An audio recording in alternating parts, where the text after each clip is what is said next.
Salut à tous, moi je m'appelle Laurent Di Pasquale, je suis conseiller pédagogique pour l'école branchée et voici 3 semaines, je suis arrivé au Québec pour la plus grande expérience personnelle mais également professionnelle de toute ma vie.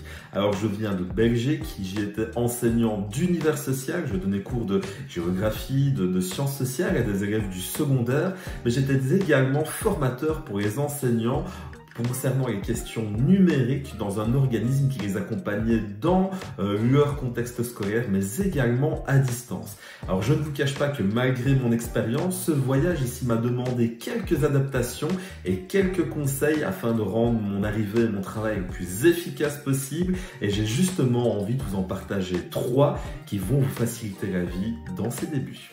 Alors le premier conseil que j'aimerais bien vous donner, c'est de faire preuve de pensée flexible. Si vous ne connaissez pas ce concept, il a été développé par Adam Graham dans son livre Le pouvoir de la pensée flexible. Et non, je ne fais pas cette publicité.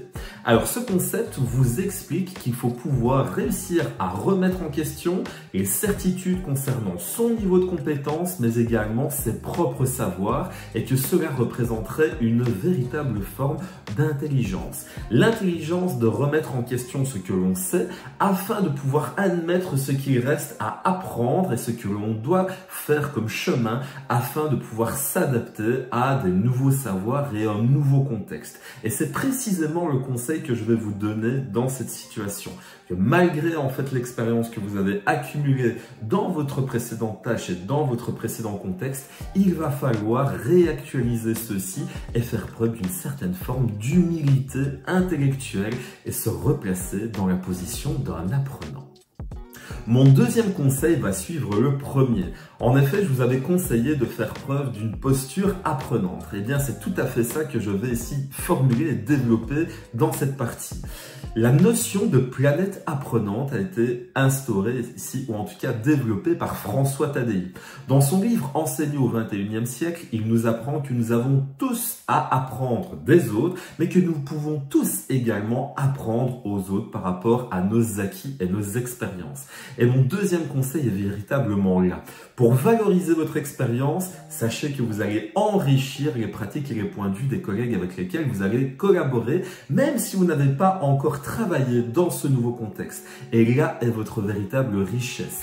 Mais sachez également que les autres, malgré leur peu d'expérience, vont pouvoir vous apporter dans ce nouveau contexte des clés et des outils qui vont vous permettre de faire face à ces nouveaux défis. Et c'est ainsi qu'on peut tous apprendre des uns des autres, quel que soit notre contexte et quelle que soit notre expérience. Et enfin, mon troisième conseil sera plutôt d'ordre administratif et technique. Avez-vous par exemple consulté les programmes d'enseignement du contexte dans lequel vous allez arriver? Avez-vous consulté les différentes compétences qui sont développées au niveau numérique ou au niveau disciplinaire dans ce nouveau contexte? En effet, celles-ci peuvent changer suivant l'endroit où on se trouve. Moi-même, en Belgique, j'avais mes cadres de référence, mais qui ne sont pas du tout les mêmes que ceux qui sont instaurés dans ma nouvelle réalité. Cela va vous permettre de pouvoir comparer à expérience égale les choses pour lesquelles vous allez devoir faire preuve d'adaptation ou de réactualisation. Autre chose, êtes-vous informé sur les plateformes numériques qui vont être utilisées dans les écoles dans lesquelles vous pourriez potentiellement aller?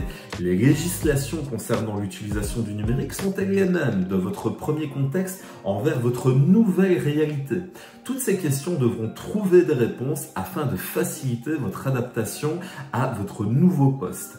Afin de trouver des réponses, moi je vous conseillerais par exemple d'intégrer des groupes sur différents réseaux sociaux, de suivre des enseignants sur d'autres médias qui expliquent et qui parlent justement de leur réalité d'enseignement au Canada, mais pas que. Cela pour vous permettre de poser des questions, de trouver des ressources et de ne pas vous sentir trop seul face à cette nouvelle tâche et ce nouveau défi qui s'impose à vous. Moi, en tout cas, ce sont les conseils que j'ai suivis. Je me suis mis dans plein de groupes, j'ai suivi beaucoup d'enseignants et beaucoup de personnes et je n'ai jamais hésité à leur poser une question qui, après, allait faciliter mon nouveau travail dans ce contexte-là. J'espère que mes différents conseils ont pu vous aider. Je vous souhaite une très bonne journée et de belles aventures dans ces nouveaux défis qui seront les vôtres. Bonne journée à tous.